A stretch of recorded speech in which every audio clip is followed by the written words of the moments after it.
अशा भावसुप्त ज्ञानाकडे भाव जो कारण परमात्म्याला जाणतो त्याला म्हणतात भावसुद्ध केवली.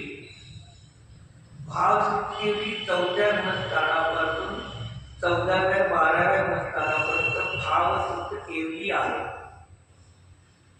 आणि द्रव्यसुद्ध केवली 6व्या गुणस्थानापासून 12व्या गुणस्थानापर्यंत असतात.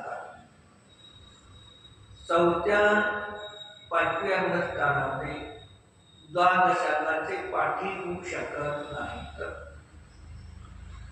मग भावसुद्ध ज्ञान आधी नाट्य होते तर त्रिणी आरूमध्ये भावसुद्ध ज्ञान होतं, शोक्षम ज्ञान होतं आणि 13व्या गुणस्थानामध्ये केवळ ज्ञान झालं. मग आता त्यांचं द्वादशांगाचं पूर्ण शुद्ध ज्ञान नष्ट होऊन केवळ ज्ञान उत्पन्न झालं का नाही? भाव शुद्ध ज्ञान होतं, शुद्ध ज्ञान. मग शुद्ध ज्ञान, द्वादशांगाचं शुद्ध ज्ञान हे सर्व नष्ट होऊन केवळ ज्ञान झालं का नाही?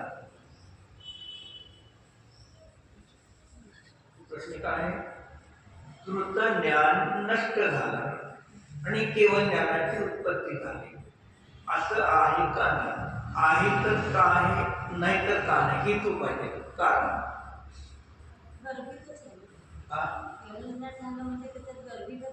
प्रश्न काय? नाही, श्रुत ज्ञान होतं, शोक्षम शुद्ध ज्ञान होतं, श्रुत ज्ञान होतं, भावश्रुत.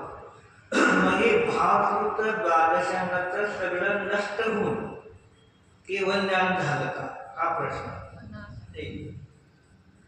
का ते श्रुत ज्ञानच केवळ ज्ञान झालं हा फरक आहे प्रश्न. तिथे आपल्याला काय सांगतात?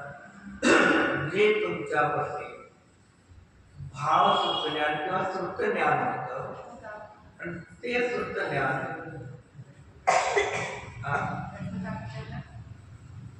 द्वादशांगाचं श्रुत ज्ञान नष्ट होऊन केवळ ज्ञान झालं का केवळ ज्ञान झालं तर द्वादशांगाचं ज्ञान नष्ट झालं का?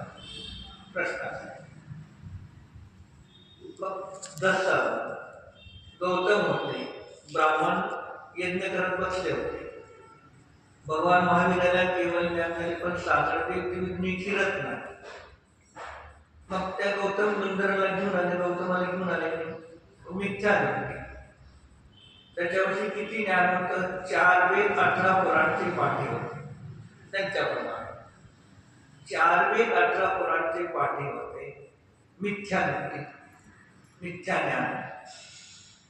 महावीरांच्या समोर आले, समोशन होते, त्यांना सम्यक दर्शन झालं, सम्यक ज्ञान झालं. मग 4 वेद 18 पुराणांचं मिथ्या ज्ञान सगळं नष्ट होऊन दुसरं सम्यक ज्ञान प्राप्त झालं का?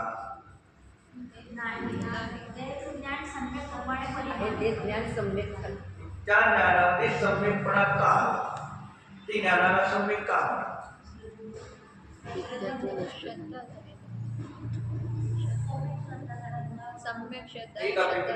सम्यक दर्शन झालं म्हणून त्या सम्यक दर्शन सहित असणाऱ्या ज्ञानाला सम्यक ज्ञानपणा प्राप्त झाला.